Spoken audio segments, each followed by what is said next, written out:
ng ating Diyos. Kanina, sumamba po tayo sa pamamagitan ng ating pag-awit. Ngayon naman po, sasamba po tayo sa pamamagitan po ng pag-aaral ng salita ng Diyos. At bago po yun, tayo po ay manalangin muna. At pag-pray din po natin yung kapatid ni Nanay Wilma. Nakaschedule po siya na operahan. No? Any moment, tama po. Any moment po. Waiting na lang po siya sa result ng CT scan. Hernia. So sige po, tayo po, inanayahan ko na po ang lahat na manalangin po tayo. Purihin ka aming Diyos na makapangyarihan sa lahat. Maraming salamat po. Minsang pagad sa panibagong buhay, panibagong lakas, panibagong pagkakataon na ipinagdalaw mo po sa amin. Salamat, Banal na Espiritu, sa pagsama mo sa amin. Hanggang mamaya, Lord, inihiling po namin, O Diyos, ang iyong presensya. Inihiling namin ang yakap mo, Panginoon. Inihiling namin ang karunungan nagmumula sa iyo, ang pagmamahal na nagmumula sa iyo, God, na talagang hindi mo ito pinagdadamot, Panginoon. Patuloy, Panginoon, lubugin mo ang lugar na to, ang bawat isang naririto, Panginoon, ng iyong banal na Espiritu. Hayaan mong patuloy namin maunawaan, magustuhan, mamahalin ng Panginoon ng iyong mga salita, O Diyos. At higit sa lahat, mahalin ka namin, Panginoon. Tinataas namin sa iyo, Lord God, si Kuya Mario Maggracia, na nakaschedule po siyang operahan for hernia, Lord God, at hinihintay na lamang yung resulta ng kanyang CT scan. We are praying right now, Lord God, for a successful operation, God. Wala pong maging problema, walang mga komplikasyon. Higit sa lahat, Lord, we ask, Lord God, for your financial provision sa lahat ng mga kakailanganin po niya, sa lahat ng mga doktor na gagamitin mo para sa kanya, God. Tunay nga, Panginoon, ang lahat ng ito magkalakip ng may kaayusan, Panginoon. And one day, they will testify how good you are sa buhay po niya, Panginoon. Kaya, Lord, basbasan mo po, Panginoon, ang araw kung saan siya po ay ooperahan. At kayo pa lang, nagpapasalamat na kami, Panginoon, dahil alam namin, ikaw ay Diyos na mabuti, higit sa lahat. Ikaw ang Diyos ng kagalingan. Ikaw ang aming dakilang manggagamot, wala ng iba. Kaya salamat po, O Diyos, sa kagalingan na at maayos na operasyon, Panginoon, ang kapatid po ni Nanay Wilma. And to each and every one of us here, Lord God, hindi man namin isa-isahin ano yung mga hinihiling ng puso namin, Panginoon. Lord, dahil kilala mo kami, Panginoon, alam mo na po ito, God. And all the heaviness, all the burdens, all the problems, all the sicknesses, Panginoon, binibigay namin ito sa iyo, Lord God. Sabi mo yun sa iyong salita, Lord. Cast all our anxiety to you, for you care for us that much. Kaya salamat po, lalabas, pumasok kami, Panginoon, na may kabigatan, lalabas kaming may kagaanan dahil sa iyo, Panginoon. Purihin ka, dakilain ka. Ito ang aming dalangin sa pangalan mo, Panginoong Yesus. Amen! Amen! Hallelujah! Salamat po sa Panginoon at yan pong bagyo na yan ay super yan. Super Inday. Pero salamat po sa Diyos dahil po siya ay super, pagdating niya sa Pilipinas, hindi na siya sumusuper. Diba? Nakita niyo sa ibang bansa, gano'n siya kalakas. No? Kung ano-ano po yung mga sinira niya, winasak niya. Pero sa bansang Pilipinas, ay talagang masasabi po natin napakabuti ng Panginoon. No? Yun po yung nagagawa ng panalangin po natin. Hindi nawawala yung bagyo, pero nawawalan siya ng bisa. Amen? At nawawalan po siya ng lakas. Hallelujah. So sa umaga po na to, pag-aralan naman po natin yung tinatawag po natin na nasa loob ng kulungan. Yan. Sa loob po ng kulungan, kahit hindi pa po tayo nakulong, alam po natin na mahirap po doon. Tama? Hindi po madali ang buhay sa loob ng kulungan. Ngayon po ay alamin natin kung ano po yung sinasabi o pag-aaralan natin na sa loob ng kulungan. At ang pamagat po ng ating pag-uusapan sa umaga na to ay the season of prison. The season of prison. Buksan po natin ang ating mga Biblia sa unang Pedro 5Gs. 1 Peter chapter 5, verse 10.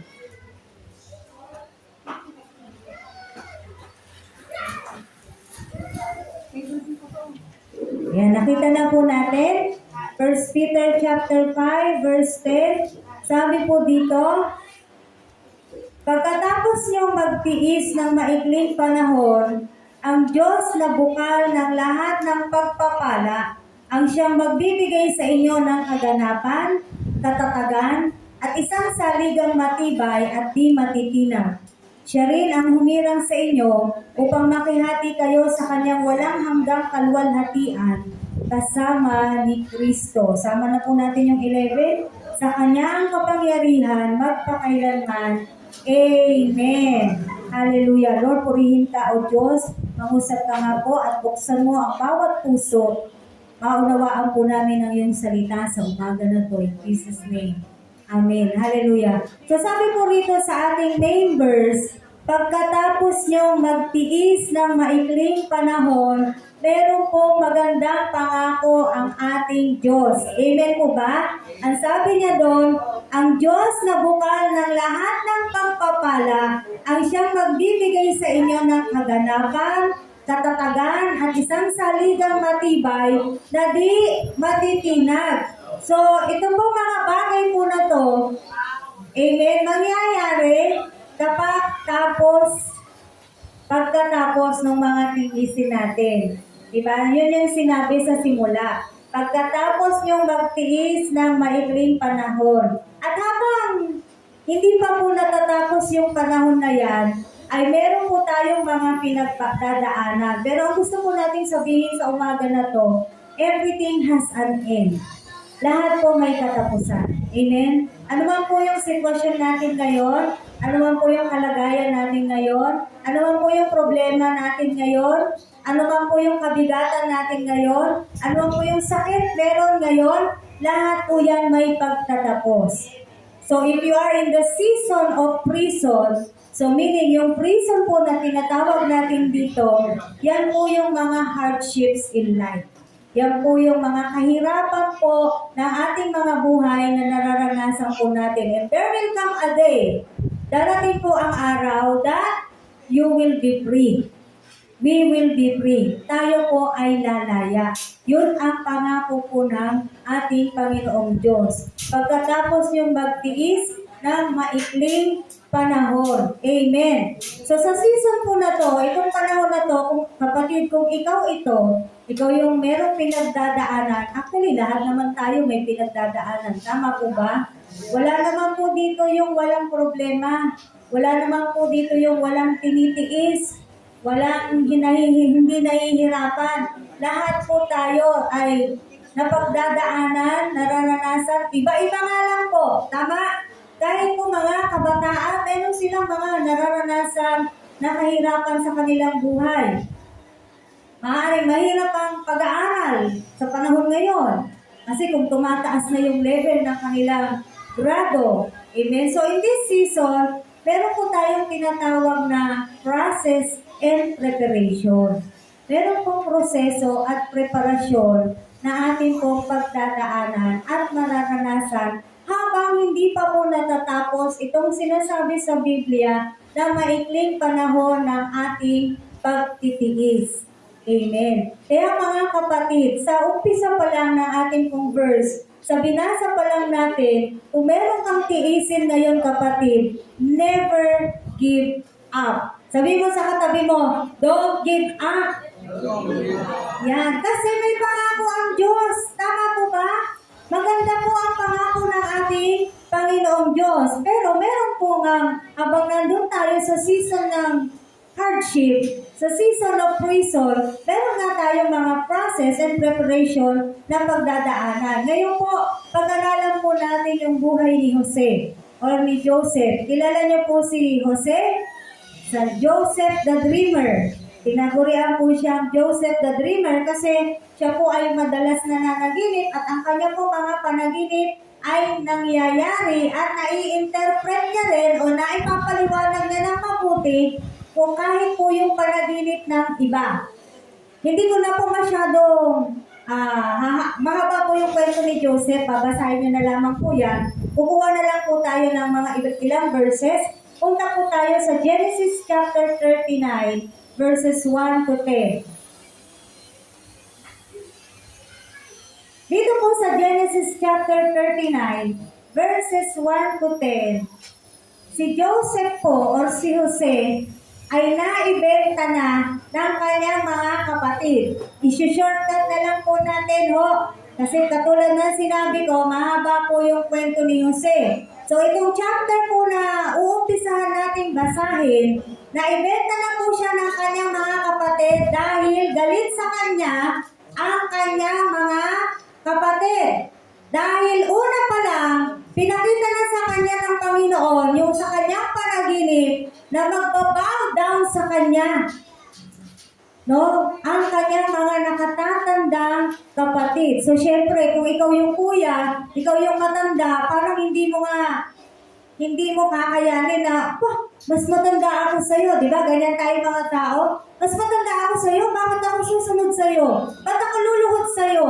Bakit ako magbibigay pugay sa'yo? So, nagalit sila kay Jose. Bukod po doon, si Jose po, sabihin na natin, isa siya sa paboritong anak ni Jacob. Mahal na mahal po ni Jacob si Jose. Si Jacob yung kanilang tatay. So, binigyan ko lang po kayo ng very brief background para maintindihan po natin yung ating pong pag-aaralan sa buhay ni Jose. Ngayon, basahin na po natin yung chapter 39, verses 1 to 10 lang po. Pagdating sa Ehipto, ayan, nabenta na siya ha. Nandito na po siya sa Egypt. Si Jose ipinagbili ng mga Ismaelita kay Potiphar, ang kapitan ng mga tanod sa palasyo ng Paraon. Sa buong panahon ng paglilingkod niya sa bahay ni Potiphar, sumasa kanya si Yahweh. Anumang kanyang gawin ay nagtatagumpay. Napansin ito ni Potiphar. Sa tuwa niya ay ginawa niya itong katiwala sa bahay at sa lahat niyang ari-arian. Mula pa noon, pinagpala ni Yahweh ang buong sambahayan ni Potiphar dahil kanino? Dahil kay Jose. Umunlad ang kanyang kabuhayan. Ipinagkatiwala ni Potiphar kay Jose ang lahat maliban sa pagpili ng kanyang kakanin. Si Jose matipuno at makisig. Dumating ang panahon na kinahumalingan siya ng asawa ni Potiphar. Sinabi nito, sipingan mo ako. Tumanggi si Jose at ang sabi, panatag po ang kalooban ng aking Panginoon sapagkat ako'y narito. Ginawa niya akong katiwala at ipinabahala niya sa akin ang lahat sa bahay na ito, maliban sa inyo na kanyang asawa. Hindi ko po magagawa ang ganyang kataksilan at pagkakasala sa Diyos. Verse 10, hindi pinansin ni Jose ang araw-araw na pagsusumamo sa kanya ng babae. Bakit hanggang verse 10 yung binasa natin? Kasi nandun po sa kwento na yon, nakulong po si Jose.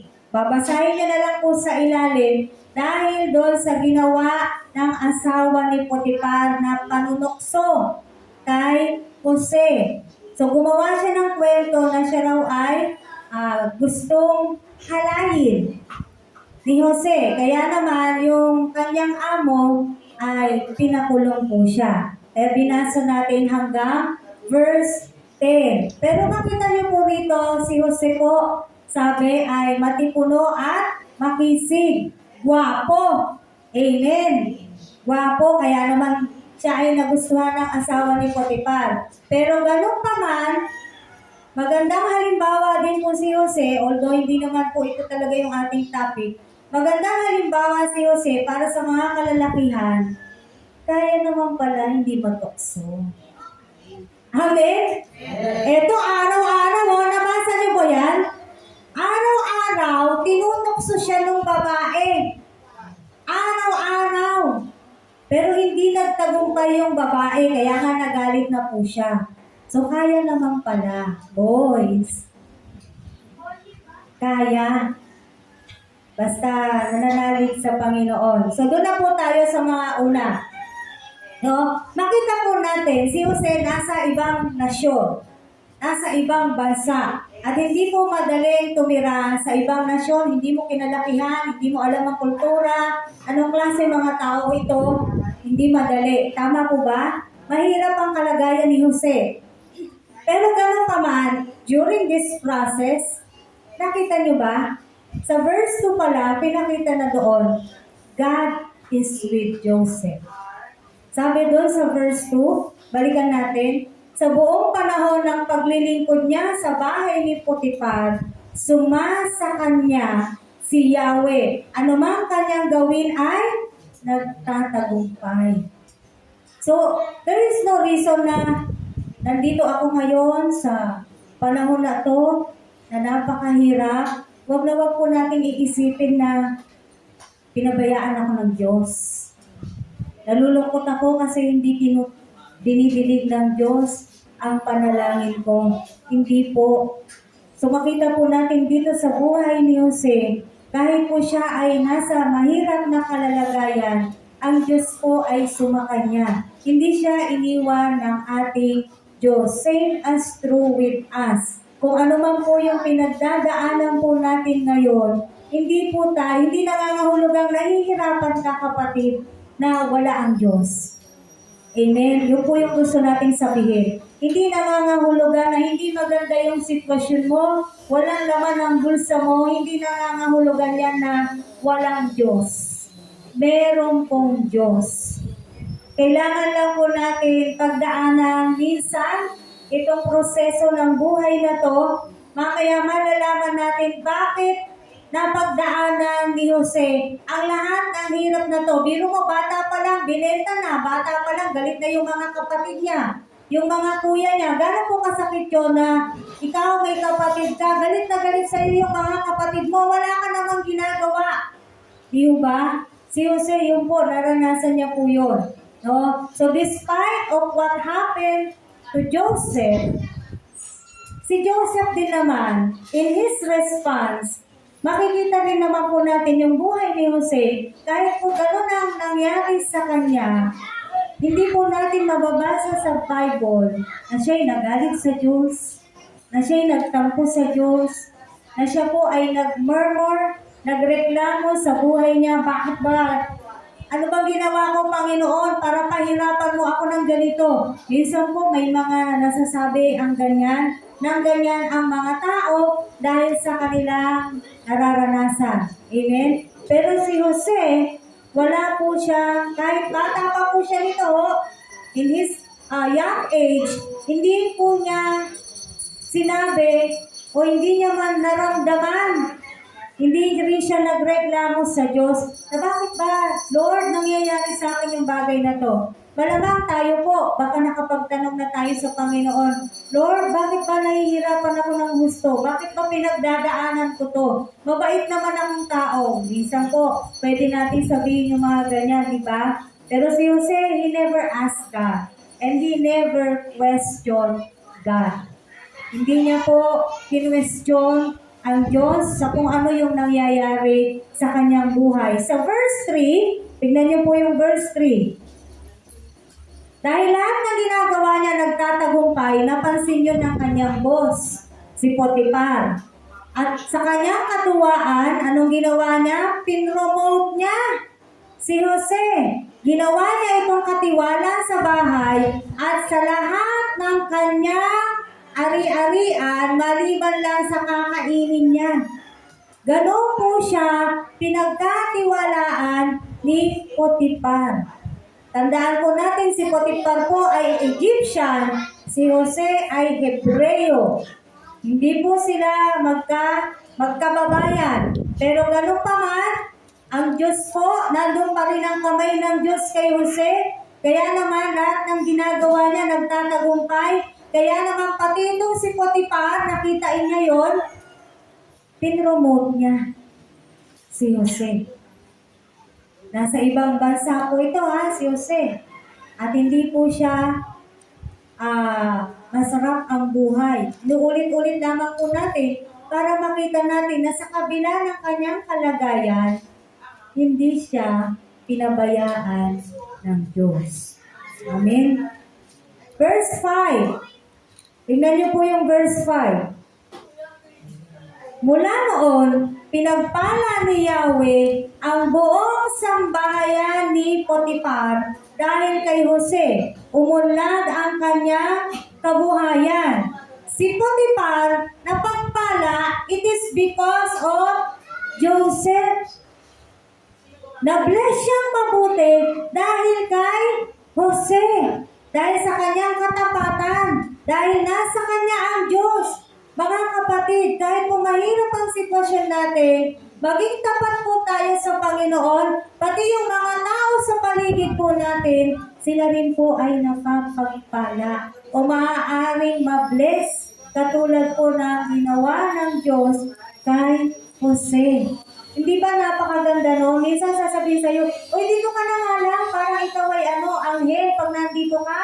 Maganda yung kita ko. Pag nandito ka, maraming pumapasok na client or customer, kung ano man po yung ating mga negosyo or pinagkakakitaan. Why? Kasi binibless ng God yung mga nasa paligid po ng kanyang mga anak.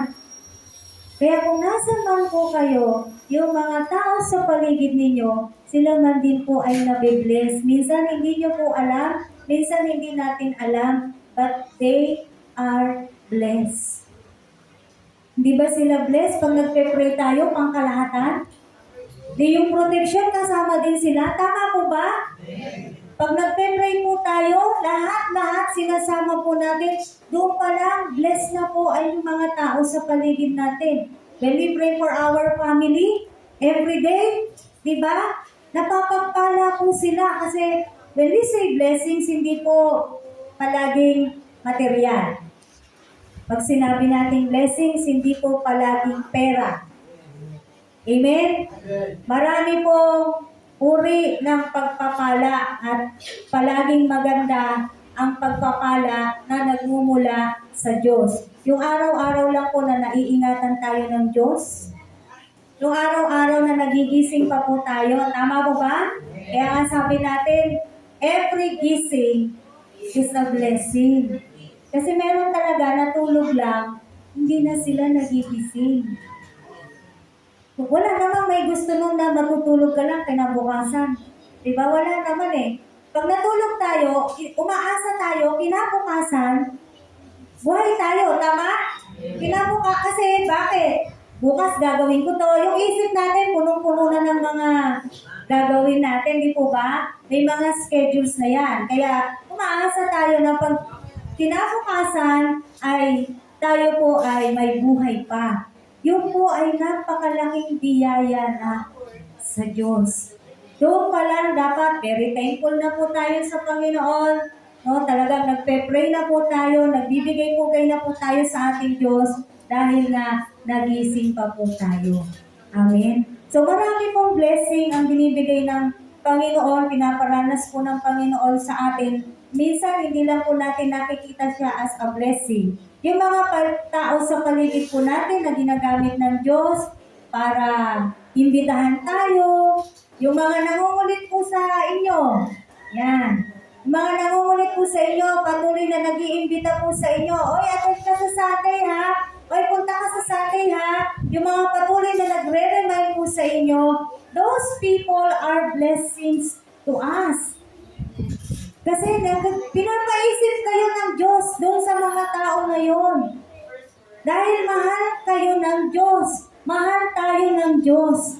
Amen? Kaya pati po yung mga tao sa paligid natin na patuloy na nag-aalala sa atin, may concern sa atin, no? Tinatanong tayo, kumusta po tayo. Yan po ay mga pagpapala po ng ating Panginoong Diyos. So sa verse 5 po nitong Genesis chapter 39, makita natin na pinagpala si Potiphar dahil kay Jose.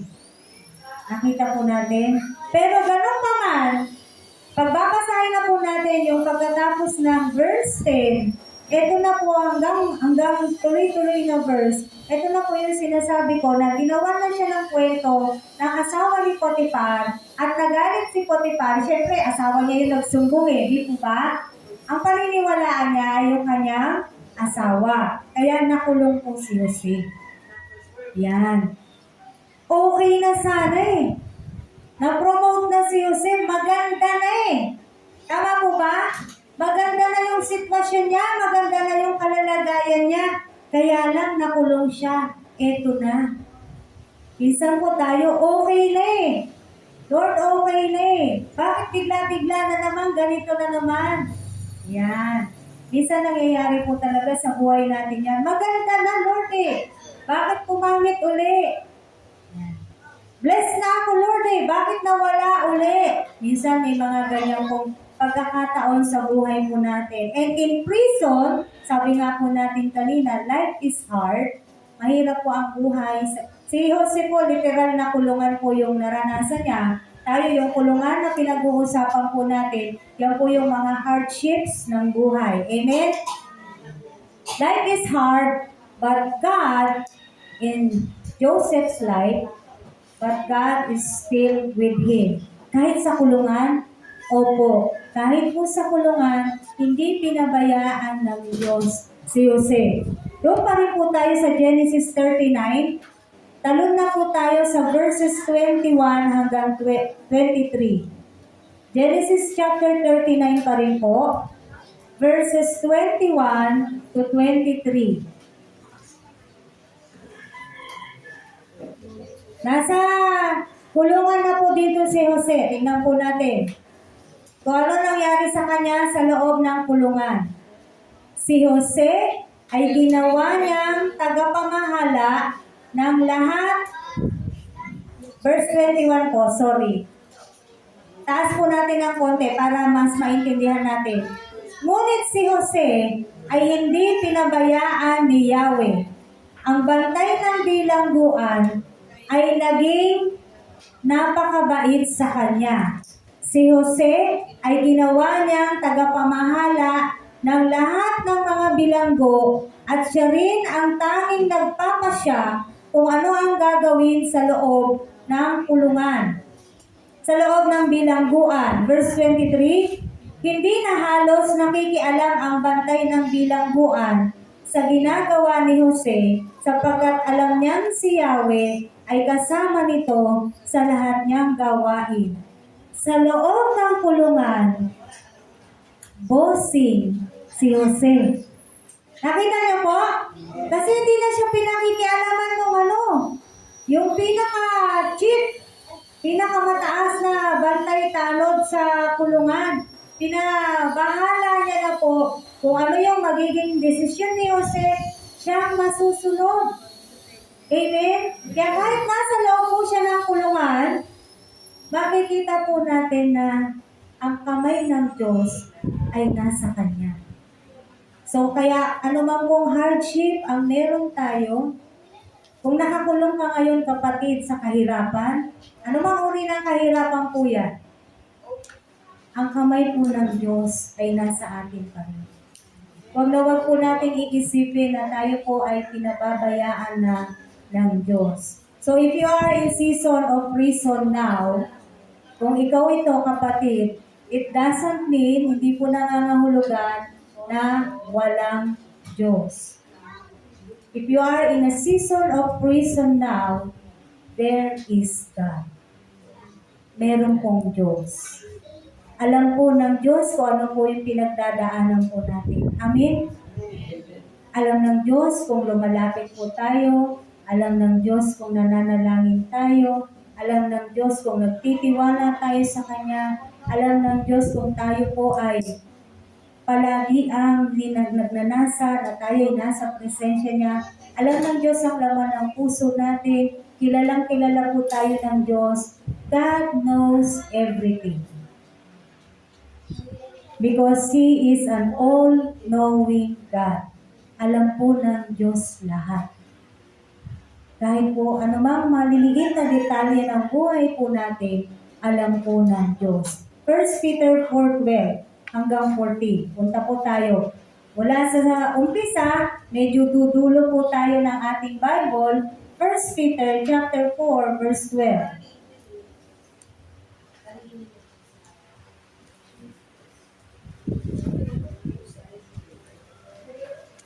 Verses 12 to 14 po.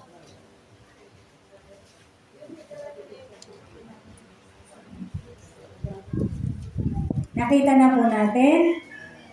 Ayan, sabi po rito, mga minamahal, huwag niyong pagtakhan at ituring na di pangkaraniwan ang mabibigat na pagsubok na inyong dinaranas. Sa halip, magalak kayo sa inyong pakikihati sa mga hirap ni Kristo at magiging lubos ang inyong kagalakan kapag nahayag ang kanyang kadakilaan. Mapalad kayo kapag kayo'y inalipusta dahil kay Kristo, sapagkat sumasa inyo ang dakilang Espiritu, ang Espiritu ng Diyos. Amen. So sabi po rito, huwag na tayong magtaka na meron tayong pagsubok. Kapatid, huwag ka nang magtaka kung may problema ka ngayon. Amin po ba? Kung may kabigatan ka ngayon, na yan ay hindi pangkaraniwan, hindi po. Lahat po merong pinagdadaanan na mabibigat na pagsubok. Ano sabi sa verse 13? Sa halip, magalak kayo. Ito yung gustong response na tinuturo sa atin ng Biblia. We have this suffering. Kung nandito po tayo sa panahon na nasa kulungan po tayo, kulungan ng paghihirap, anong dapat response po natin? Ang sabi diyan, magalak kayo. Grabe naman, punong-puno na ako ng problema, magalak pa ako. May sakit ako, magagalak ako. Paano ba yun? You know what, when we are in God, kapag tayo po'y nasa Diyos, and you know your God, kilala mo yung Diyos mo, magagawa po natin ito. Amen? And if you fully trust God, you have faith in your God, kaya po natin gawin ito.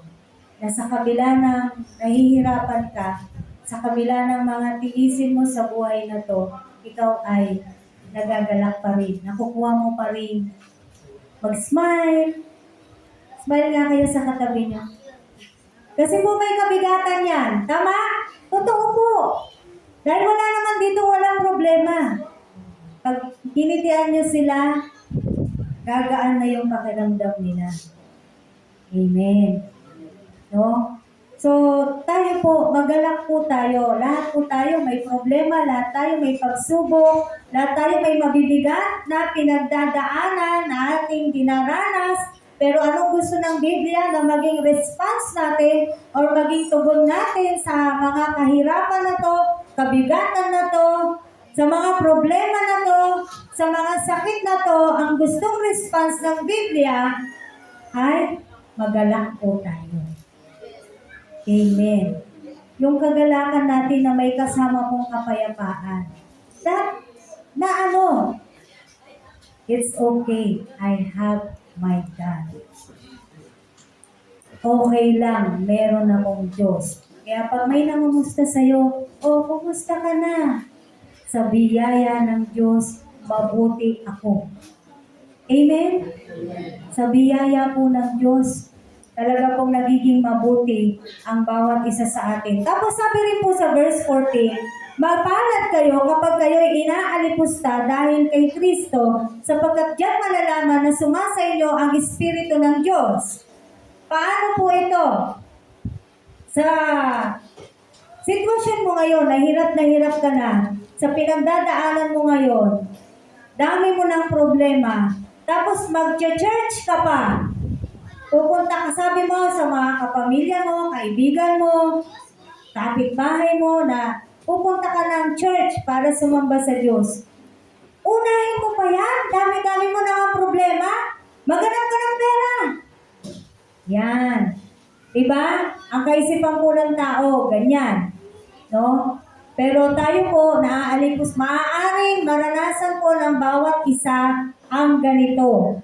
Kahit po minsan, kahit sa mga kapamilya po natin, maririnig po natin itong mga to. Dahil hindi po nila nauunawaan pa, lalo na po kung wala pa po sila kay Kristo, hindi po nila nauunawaan na mas mainam yung lumalapit sa Diyos. Sa kabila ng, the more na marami kang kabigatan, the more na dapat lumalapit po tayo sa Diyos. Dahil wala nang magawa wala nga tayong magawa tandaan po natin, very limited lamang po ang kaya nating gawin. Sabi sa Mateo sa Biblia, sino sa inyo, no? Yung kapag inisip niya yung problema niya, kaya niyang dagdagan yung buhay niya. Nabasa niyo na po ba yun? Tingnan nga natin sa Mateo. Saan sa Mateo yun? Pero nasa Mateo siya. Tingnan po natin. Kapag may nakakita na po, pwede pakisabi sa akin.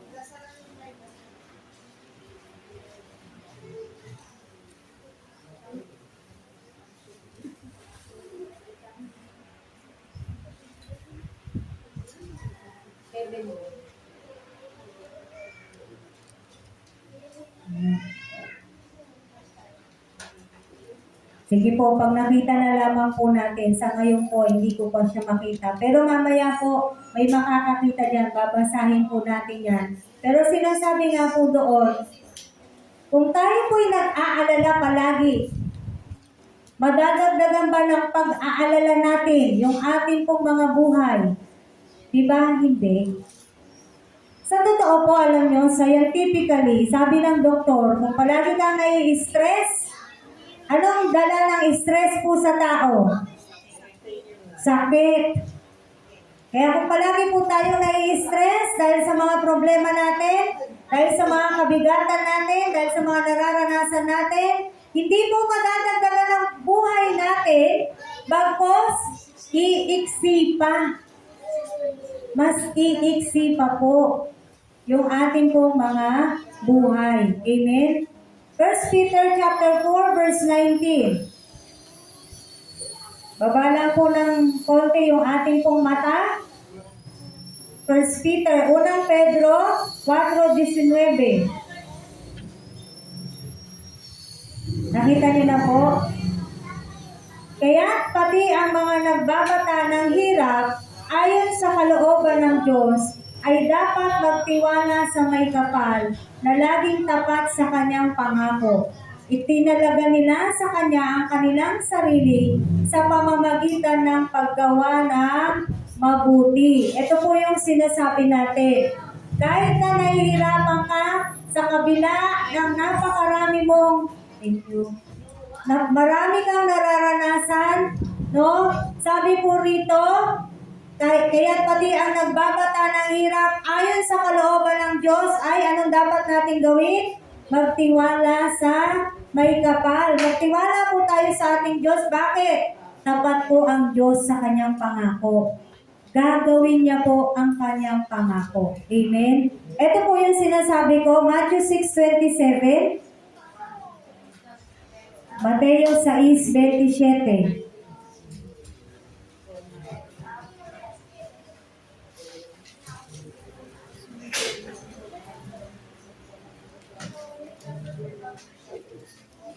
Matthew chapter 6 verse 27. Ayan na po. Nakita niyo na po? Sino sa inyo ang makapagpapahaba ng kanyang buhay ng kahit isang oras sa pamamagitan ng kanyang pagkabalisa? Sagot. Sino? Wala. Tama po? Wala. Hindi po natin kaya. Kung lagi tayong nababalisa, ano mangyayari? Yan. Sino sa atin daw ang makapagpapahaba ng buhay natin? Katulad nga po ng sinasabi ko kanina, kung lagi tayong balisa, hindi po tayo nagtitiwala sa Diyos, nai-stress po tayo, actually hindi nga humahaba ang buhay natin. Mas umiiksi po siya. Dahil pwede rin tayong magkasakit. Dala ng o dulot ng pagkabalisa, dulot ng stress, dulot ng anxiety, dulot ng takot, dulot ng pag-aalala. Lahat po yan, ang pwedeng maging bunga po niyan ay sakit. Amen. So, di ba wala namang di natin madadagdagan po yung buhay natin.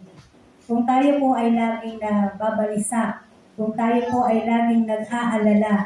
Pagkos, ano po tinuturo ng Biblia? Magtiwala po tayo sa ating Diyos. Amen. Kasi siya po, pag sinabi niya, gagawin niya. Pag pinangako niya, gagawin po niya.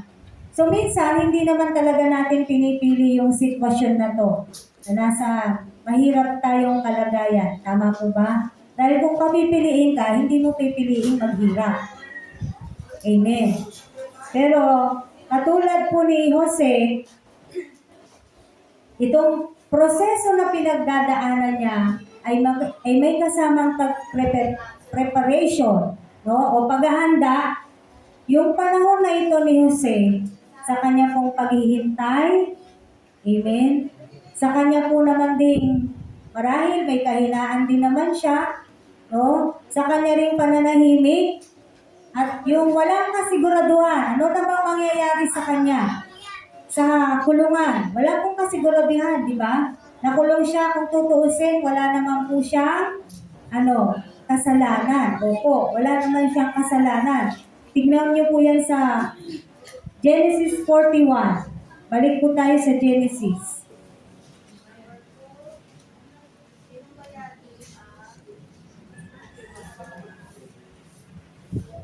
Sorry po, chapter 40. Pero dyan lang din yun. Genesis chapter 40. Ito na po yung nanaginip yung dalawang kasama niya sa kulungan. Tapos, ininterpret niya. At pagbabasahin niyo pa po yung pagkatapos ng verses 15, nangyari po yung ininterpret na panaginip ni Jose. Pero doon na lang po tayo sa verse 14 ng chapter 40. Genesis chapter 40 verses 14 hanggang 15. Sabi po doon, nagbiling siya doon sa isa. Kaya kapag naroon ka na, banggitin mo naman ako sa Paraon. Ang totoo'y kinuha lamang ako sa lupain ng mga Hebreyo at wala akong nalalamang dahilan upang mabilanggo. Diba? Nagbilin siya, o baka pag nakalaya ka na ha, banggitin mo ako sa Paraon, yung pinakahari po ng Ehipto. Kasi wala naman siyang kasalanan po kung tutuusin, di ba? So sa totoo po, yung panaginip ni Jose, maganda po yung nilalayon ng panaginip niya para sa kanyang sarili. Na magbabow down sa kanya, yung kanyang mga nakatatandang kapatid, na siya ay mamumuno. Yan po yung pinakita ng Diyos kay Jose. Joseph's dream pointed to a future shaped by God. So, pagka-vision na binigay ng Diyos maganda, pero yung actual na nangyayari sa kanya, ay hindi po naging maganda. Yung panaginip niya, maganda. Yung actual na nangyari sa kanya, hindi maganda. Pero hindi nangangahulugan na hindi mo magaganap sa kanya yung vision na pinakita sa kanya ng Diyos una pa lang. Amen? Kaya nga, dumaan si Jose, sa proseso at paghahanda. No? He was shaped by God, no? Pero yung pagkakahugis, pagkakahubog sa kanya ng Diyos, hindi po madali. Amen? Hindi madali kasi binetray siya, umpisa pa lang. Bago po siya ibenta ng kanyang mga kapatid, pinakita na po sa kanya yung kanyang panaginip. Kaya nga nagalit yung mga kapatid niya sa kanya. Binetray siya, and then naging alipin siya, no? And then naakusahan siya ng hindi tama hanggang sa makulong. But the Lord did not abandon Joseph. Hindi po siya iniwan ng Diyos. Amen? Even in prison, God was with Joseph. Genesis 41 na po. Genesis 41 verse 1. Ito na. Verse 1 po muna tayo. Ito na. Yung pinapakita ko po sa inyo yung step by step na nangyari kay Jose. Chapter 41 verse 1. Pagkaraan ng 2 taon, ang Paraon naman ang nanaginip. Napanaginipan niyang siya'y nakatayo sa pangpang ng ilog Nilo. Tapos po, basahin niyo na lang yung mga ibang verses. Gusto kong sabihin sa inyo na nakakulong si Jose, hindi natin alam ilang panahon siyang nakakulong. Tapos, after 2 years pa ulit, nanaginip yung paraon. At yung panaginip ng paraon, wala pong makapag-interpret. Wala makapagpaliwanag sa kanya anong ibig sabihin ng panaginip ng paraon. Tapos doon naalala yung cupbearer ba yung nabuhay? Kasi yung isa namatay yung baker, tama ba ako? Yung cupbearer ang nabuhay, di ba? Yung nabuhay na lingkod ng palasyo, sabi niya, lumapit siya sa paraon, patawarin niyo po ako, nagkasala po ako. Doon niya naalala si Jose. Sa tinagal-tagal, doon niya lang naalala si Jose. Tagal nang binilin sa kanya, parang ilang taon pa bago niya uli naalala si Jose. Ito na po yung kalayaan na hinihintay ni Jose. Punta na po tayo sa verses 37 hanggang 45 ng chapter 41. Tumatalon na po ako kasi gusto ko basahin niyo yung kwento ni Jose. Genesis 41 verses 37 to 45. Nagustuhan ng paraon at ng kanyang mga kagawad ang panukala ni Jose. Sinabi nila, bakit pa tayo hahanap ng iba? Samantalang siya na ang pinapatnubayan ng Espiritu ng Diyos. Kaya't sinabi ng paraon kay Jose, ang Diyos ang nagpakita sa iyo ng lahat ng ito, kaya't wala nang uuna pa sa iyo sa karunungan at pangunawa. Ikaw ang mamamahala sa buong bansa at susundin ka ng lahat. Ito na lamang aking trono ang kaibhan mo sa akin. Putulin ko po muna ito dito. Nakita po ninyo anong magiging future ni Jose? Para na siya hari. Ano na lang ang hindi binigay sa kanya ng paraon? Yung kanyang trono. Higit na higit pa sa promotion yung nakuha ni Jose. Tama po ba? Tuloy po natin, verse 41. At ngayon, inilalagay kitang gobernador ng buong Ehipto. Hinugot ni Paraon sa kanyang daliri ang singsing na pantatak at isinuot kay Jose. Alam niyo po yung singsing na pantatak sa panahon po nila na to, napakahalaga po nun. Kapag gumawa ng sulat, batas, kautusan, o anuman si Jose na nilagyan niya ng pantatak ng singsing na yon, susundin po yun ng buong bansa, ng buong Egypt. Ganoon ka makapangyarihan yung singsing na yon na ibinigay ng paraon kay Jose. Amen? Nakikita niyo po ba yung napakagandang future ni Jose? Tuloy po natin. Verse 42. Ayun nga po, hinugot. Tuloy po natin. Binihisan niya ito ng damit na lino at sinabitan ng gintong kadena sa leeg. Verse 43, ipinagamit sa kanya ang pangalawang sasakyan ng hari at binigyan siya ng tanod pandangal upang sumigaw sa kanyang unahan, tabi kayo!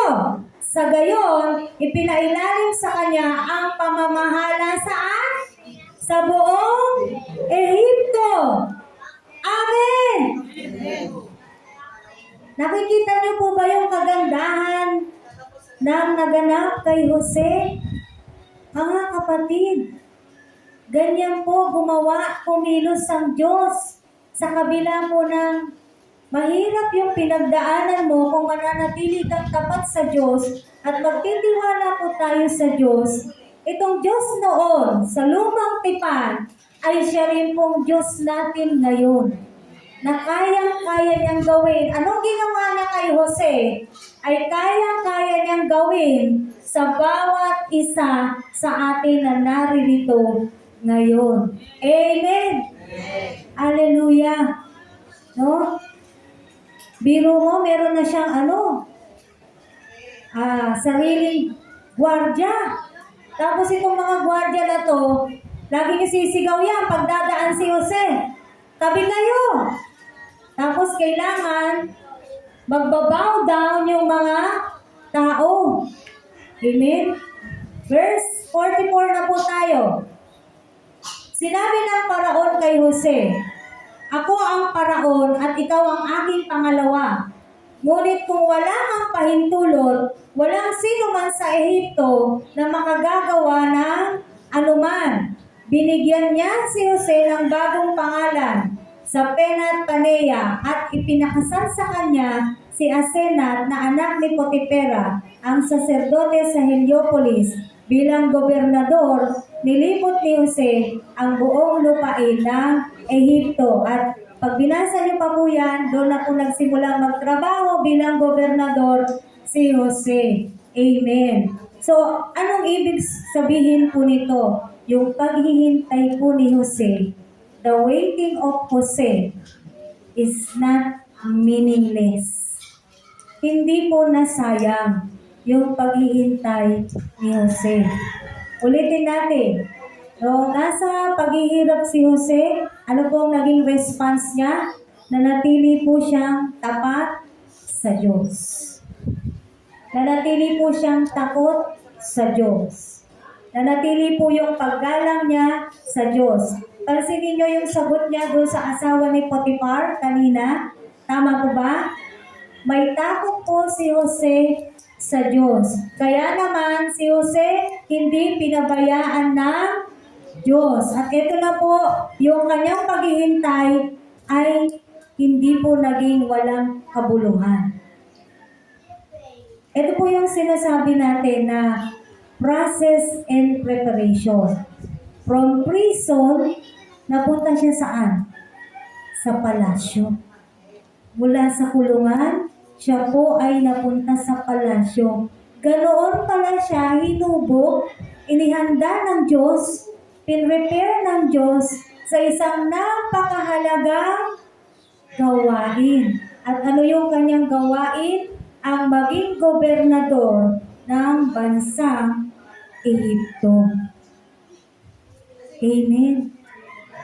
Hinanda muna siya bago siya malagay sa mataas na posisyon, inihanda muna siya ng Diyos.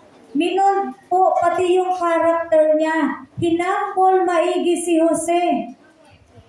No? At malamang sa malamang kung ano man po, syempre, Joseph is not a perfect also, no? Tao lang din po siya. Kung ano man po yung mga bagay na dapat matanggal kay Jose, sa paghubog sa kanya ng Diyos, tinanggal po lahat ng Diyos yun. No? Yung karakter niya, inayos, no? Tinuruan po siyang maging tapat ng Diyos. Yung humbleness, wisdom, and endurance before placing him in high position. Kaya naman kapatid, if you are in a season of prison right now, baka inihahanda ka lang ng Diyos. Pero, yung response natin dapat, again, manatili po tayong tapat sa Diyos, magtiwala sa Diyos, magkaroon ng banal na pagkatakot sa Diyos, gumawa pa rin sa Diyos sa kabila ng nahihirapan tayo. Amen? Kahit tinutuya po tayo, inuuyak po tayo ng mga tao sa paligid po natin, nagpapatuloy ka pa rin, magpapatuloy pa rin tayo. Katulad ng halimbawa ko kanina, hirap ka na, mag-church ka pa rin, uunahin mo pa rin ang pag-church, dami mong gagawin, mag-church ka pa rin. Kahit po gano'n ang sinasabi sa atin, magpapatuloy po tayo ng may katapatan sa ating Diyos. So kung katulad ka ni Jose, huwag niyo pong iisipin na nakalimutan ka ng Diyos. Na nakalimutan ka na ng Diyos. Kasi hirap ka na. Hindi po. Kaya po ito binibigay sa atin ng Panginoon ngayon. We all know, alam naman po nating lahat. Hindi na po kung noon mahirap ang buhay, mas lalo pong humihirap ang buhay ng mga tao ngayon. Hindi lamang po tayo, lahat po ng tao nahihirapan. Amen?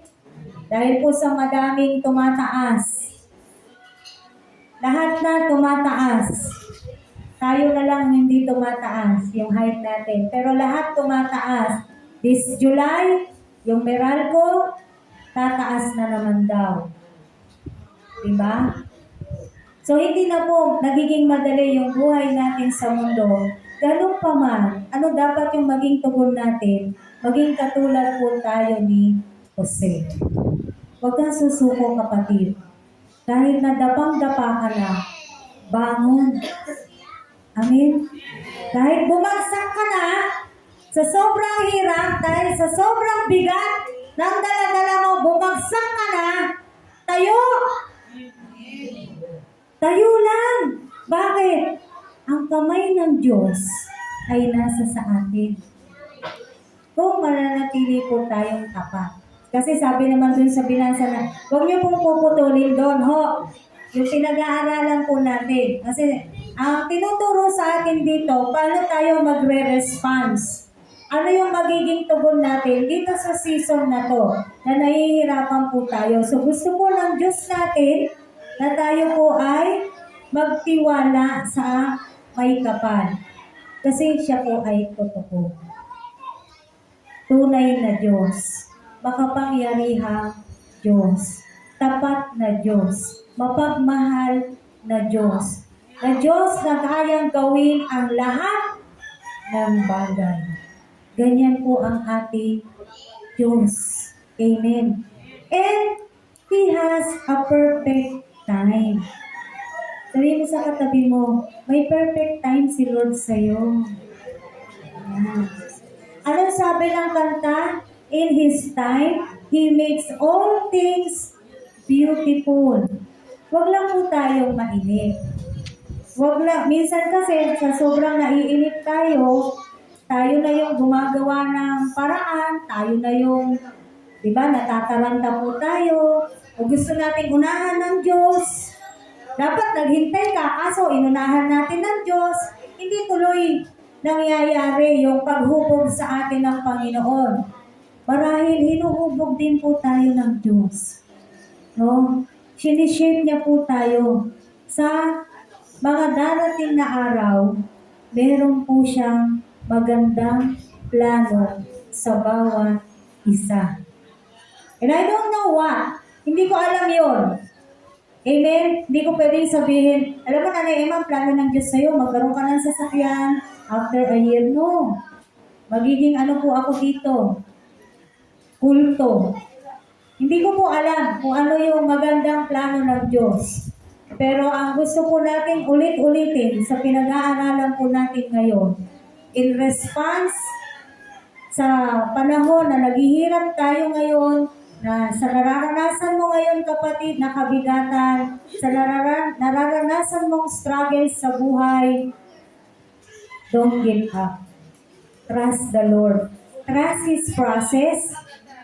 Trust His preparation to you. Maaaring hinahanda po tayo ng Diyos. Sabi kanina, di ba? Nahanda tayo ng Diyos sa isang napakagandang gawain. Mabuting gawain. Meron siyang nakalaan para sa mga magiging tapat na anak niya, nakalaan para sa bawat isa. Kung mananatili po yung katapatan po natin sa ating Diyos in His perfect time. Hindi pwedeng ngayon mo lang to narinig or halimbawa ngayon ka lang naman naglilingkod, gusto mo, you are already in a high position, hindi po siya ganon. Kaya nga may pinag-aralan natin yung process and preparation. Nakita niyo po yung pinagdaanan ni Jose? Hindi po biro, tama? Hindi ko sinasabing ganun lahat yung pagdadaanan po natin. Pero meron po tayong mga prosesong pagdadaanan at hinahanda po tayo ng ating Diyos sa isang napakagandang gawain. Who knows? Sabi nga ni Pastor Joe. Hindi po natin alam. Isa po pala sa inyo o maaaring marami sa inyo ay magiging mga misyonaryo ng SCM. Amen! Hallelujah! Because we don't know the plan of God. At hindi po natin hahadlangan ng plano ng Diyos. Kung yun yung pagkakatawag niya po sa bawat isa, susuportahan po natin. Maaaring isa sa inyo ipapadala pala sa Africa. Biglang umayaw. Misyonaryo na padala sa Africa, ayawan na. O isa pala sa inyo sa Nigeria. Ayaw din. Saan nyo gusto? Korea na lang. Korea. But if God told you to go there, just like Paul. Si Paul, anong sabi ng banal na Espiritu, di ba? Pinaalam sa kanya. Pupunta sa Jerusalem si Pablo, pero mararanasan mo to. Anong ginawa ni Pablo? Umatras? Tumuloy. Nakagupit siya. Naranasan niya kung anong sinabi ng Espiritu ng Diyos. Pero nagtagumpay ba siya? Yes. Lagi po siyang tagumpay sa kanyang gawain. At alam niyo po, naniniwala ako, personally, naniniwala ako na pagka dito ka tinawag ng Diyos, siya mismo magbibigay sa iyo, sa akin, ng confidence, no? Ng faith, no? At kung anong kailangan mo para gawin itong mabuting gawain na ito. Siya po ang magbibigay. Kasi hinuhubog niya nga eh. Hindi naman agad-agad eh. Kaya nga pinag-aralan natin yung process and preparation. Who knows, isa sa inyo, magiging mga pastor, pastora. Tama? No?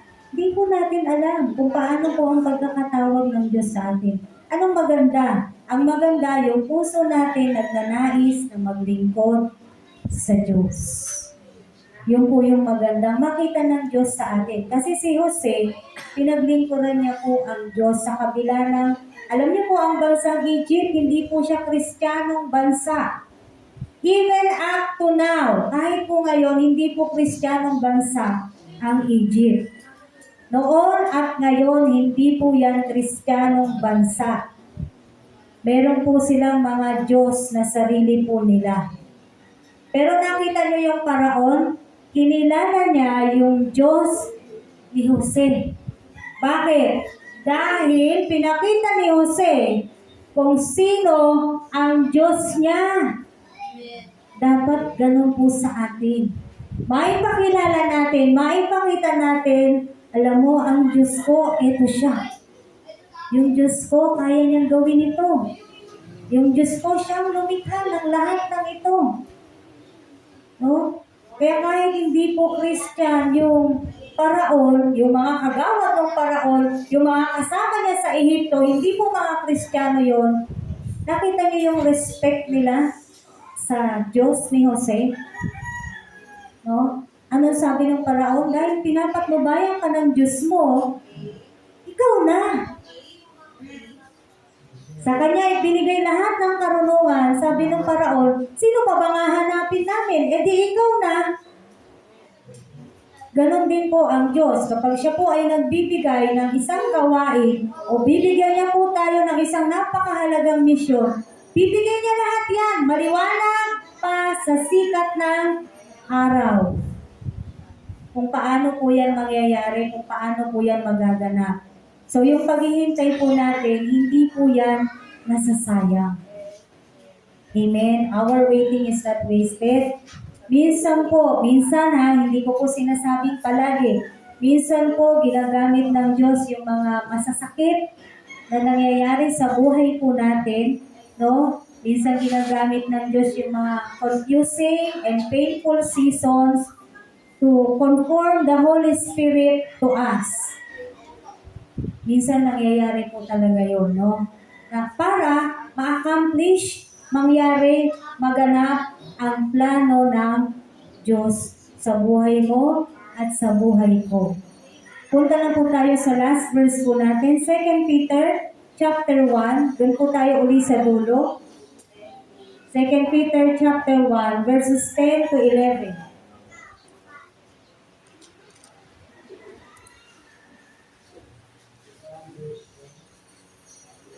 Second Peter chapter 1, verses 10 to 11. Sabi po rito, mga kapatid, yamang kayo'y tinawag at hinirang ng Diyos. Ano pong sabi sa atin? magpakatatag kayo sa kalagayang ito upang huwag kayong manlupaypay. Sa ganitong paraan, kayo'y maluwag na papapasukin sa walang hanggang kaharian ng ating Panginoon at tagapagligtas na si Jesucristo. Kaya nga po sinasabi sa Mateo, ang manatiling tapat hanggang wakas ang siyang maliligtas. Ganon din po yung sinasabi rito, mga kapatid, tayo po ay mga tinawag at hiniran ng Diyos. Ano pong bilin sa atin? Magpakatatag po tayo sa kung anumang kalagayan meron po tayo para wag po tayong manlupaypay, wag tayong manghina. Amen? Para makapasok po tayo sa kaharian ng ating Panginoon at tagapagligtas na si Jesucristo. Ang lahat ng ito ginagawa po natin para tayo po ay makapasok sa kaharian ng ating Panginoong Jesus. Amen. Kaya nga, paulit-ulit na sinasabi po sa atin, tayo po ay magpakatatag. Yes, pwede kang madapa, pwede kang bumagsak, pwede kang manlupaypay, pero maging matatag ka, kapatid. Dahil hindi ka pababayaan ng Diyos. Hindi po tayo pababayaan ng Diyos. Katulad ni Jose, nandun siya sa napakahirap na proseso, napakahirap na kalalagayan. Nakita po natin kung paano iningatan siya ng Diyos, pinless siya ng Diyos. Amen. At patuloy siyang ginamit ng Diyos. Hanggang sa mamatay po si Jose, patuloy siyang ginamit ng Diyos. Kaya naman, idudugtong ko lang, kaya naman yung mga Israelita ay naging alipin ng mga taga-Egypt. Kasi tumira sila Jose, tapos yung mga tatay niya, nung naging gobernador siya, pinalipat na doon. Mababasa niyo po yan sa inyong mga Bible.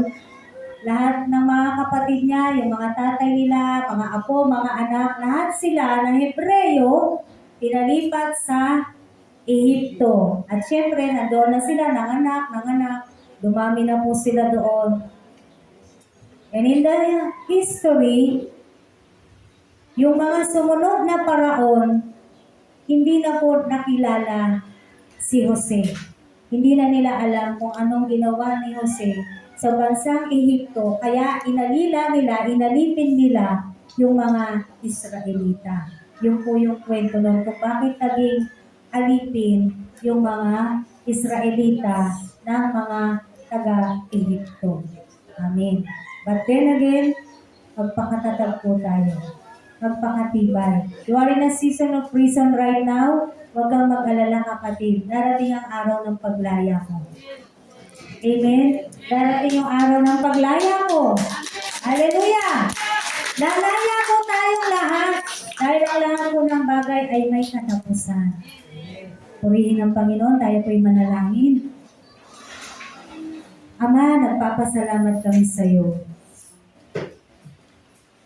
Salamat po sa iyong napakagandang mensahe sa araw na to, kung saan alam mo na ang bawat isa na naririto, meron pong mga mabibigat na pinagdadaanan, iba-iba, Panginoon, iba-ibang klase ng pagsubok. Pero God, salamat, dahil alam namin ngayon, na ang iyong makapangyarihang kamay, hindi kami pababayaan. Kaya tulungan mo kami, Lord. Tulungan mo kami. Kung kami man ay madapa, bumagsak, bumangon pa rin kami, Diyos. Kasi ibabangon mo kami. At ikaw yung magbibigay ng lakas sa amin. Patatagin mo ang bawat isa sa anumang mga pinagdadaanan po namin ngayon. Patatagin mo, palakasin mo po kami. Walang ibang makagagawa nito, tanging ikaw lang. And we acknowledge your power and your presence in our lives right now. Hallelujah. Thank you, Holy Spirit. Nawa yung pagtugon kung paano namin tutugunan, paano kami magre-respond sa ganitong sitwasyon. Huwag namin itong kalimutan. Bagkus, Panginoon, palagi naming maalala. At palaging ipaalala sa amin ng banal na Espiritu that you are with us. That you are with us, Lord God. And for that, we thank you, Lord. Salamat po sa patuloy na pagsama mo sa amin, sa patuloy na pag-abot mo po sa amin. You are our Jehovah Shammah, the God that is always with us. Kahit po minsan, nagkukulang kami talaga sa iyo. Pero hindi mo tinitignan yun, God. Because of the big love that you have for each and every one of us. Thank you, Lord, for that wonderful love, for that amazing love na meron ka sa bawat isa. Dahil sa pag-ibig mo na yan, nakapalakas kami. Dahil sa pag-ibig mo na yan, Panginoon, we move on, we go on, Lord God. And we know, Lord God, that you are with us. Kaya salamat po, Panginoon. Purihin ka ng aming mga buhay. Patuloy na mag-desire kami, Lord, to serve you more and more. Mag-desire kami na kilalanin ka pa, Panginoon, more and more. Mag-desire kami na lumapit sa iyo more and more, God. Mas lalo kaming lumapit sa iyo, mas lalo kaming manalig sa iyo, mas lalo kaming magtiwala sa iyo sa kabila ng mga hirap na pinagdadaanan namin, Panginoon. Mas lalo kaming tatawag sa iyo. Salamat po, O Diyos. Purihin ka, God. Patuloy kang magliwanag at maghari sa aming mga buhay. At yun po yung maranasan makita, Panginoon, ng aming mga sambahayan, ng aming kapitbahayan, ng aming mga kaibigan, mga katrabaho, mga tao sa paligid namin, Panginoon, na dahil sa iyo, napapagpala po sila, O Diyos. Salamat po sa paggamit mo sa mga buhay po namin. Kaya naman, Lord, open heart and with an open arms, patuloy na gamitin mo ang bawat isa sa amin. According to your will. In Jesus' name, amen.